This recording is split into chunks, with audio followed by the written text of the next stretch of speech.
안녕하세요. 우리 아이의 미래를 생각하면 가슴이 답답하고 때론 막막하게 느껴질 때가 있죠. 그럴 때 부모로서 우리가 할 수 있는 가장 강력한 일, 바로 기도에 대한 이야기를 시작해 보겠습니다. 오늘 함께 나눌 이야기는 장영훈 목사님의 설교, 다음 세대를 여는 부모의 기도를 바탕으로 구성했습니다. 지금 많은 부모님들이 마음속에 품고 있을 그 질문에 대한 답을 찾아가는 시간이 될 겁니다. 맞아요. 바로 이 질문이죠. 우리 아이들 앞에 놓인 세상이 너무 어둡고 마치 모든 게 무너져 내리는 것 같을 때 도대체 정말 무엇부터 시작해야 할까요? 오늘 우리는 아주 오래전 한 강력한 이야기 속에서 그 실마리를 찾아보려고 합니다. 자, 그래서 오늘 우리는 이 5가지 핵심 단계를 쭉 따라가 볼 거예요.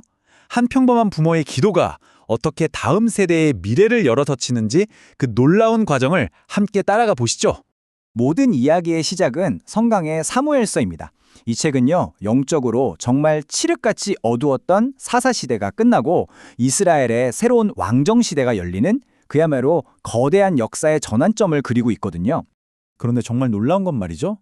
이런 엄청난 역사가 어떤 위대한 왕의 탄생이나 영웅의 전쟁 같은 걸로 시작하지 않는다는 거예요. 그 시작점은 아주 조용하고 또 지극히 고통스러운 한순간, 바로 한나라는 한 어머니의 억울한 눈물과 그녀의 기도였습니다. 바로 여기서 우리는 정말 중요한 원리 하나를 발견하게 됩니다. 다음 세대, 우리 아이들의 미래는요, 어떤 화려한 계획이나 전략 회의에서 준비되는 게 아니라는 거죠. 바로 여기 부모의 눈물이 밴 기도의 자리에서 준비된다는 사실입니다. 그렇다면 이 역사를 바꾼 기도는 과연 어떤 기도였을까요? 첫 번째 특징은요, 바로 자신의 가장 깊은 상처를 하나님께 그대로 직접 가져가는 기도였다는 겁니다. 성경을 보면 한나가 마음이 괴로워서 기도했다고 나와요. 이게 그냥 좀 슬펐다는 정도가 아니에요. 원문을 보면요, 영혼이 쓰디쓰고 산산조각 나서 피를 흘리는 것 같은 그런 극심한 고통을 의미합니다. 남편의 다른 아내였던 분인나가 아이를 낳지 못하는 한나를 매일같이 조롱하고 격분시켰거든요. 그 고통이 정말 뼈에 사무쳤던 거죠. 근데 여기서 한나의 반응이 정말 중요합니다. 그녀는 자기를 괴롭히는 분인나랑 싸우거나 남편에게 하소연하지 않았어요. 그런 인간적인 방법을 택하는 대신에 그 모든 상처와 고통을 가지고 곧장 하나님 앞으로 나아갔다는 겁니다. 그리고 그녀는 하나님을 부를 때 그냥 하나님이 아니라 만군의 여호와라고 불러요. 하늘의 모든 군대를 지휘하시는 전능하신 분이라는 뜻이죠. 이게 뭘 의미할까요? 자신의 이 작고 개인적인 아픔을 온 우주를 다스리시는 하나님의 그 거대한 능력의 관점에서 바라보고 있다는 거예요. 믿음의 스케일이 다르죠? 이런 모습은 마치 방탕하게 살던 아들 어거스틴을 위해 평생 눈물로 기도했던 어머니 모니카의 이야기를 떠올리게 하죠. 한 주교가 지쳐있는 모니카에게 이런 유명한 격려의 말을 건넸다고 하잖아요.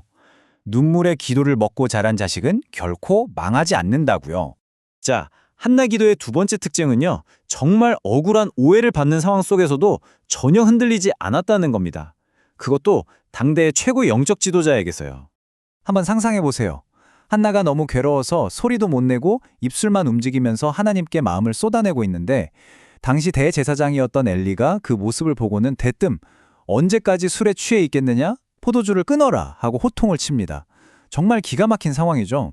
보통 사람 같았으면 정말 억울하고 화가 나서 자리를 박차고 나갔을 텐데 한나는 그러지 않았어요. 아주 차분하고 진실하게 대답하죠. 저는 술에 취한 것이 아닙니다. 다만 여호와 앞에 제 마음, 제 심정을 쏟아놓고 있었을 뿐입니다. 여기서 심정을 통하다는 히브리어 표현이 정말 생생해요. 마치 내 마음속에 있는 물동이를 하나님 앞에 그냥 통째로 엎어서 그 안에 담긴 좋은 것이든 나쁜 것이든 전부 쏟아붓는다는 의미거든요. 그녀의 기도는 사람 보라고 하는 쇼가 아니었어요.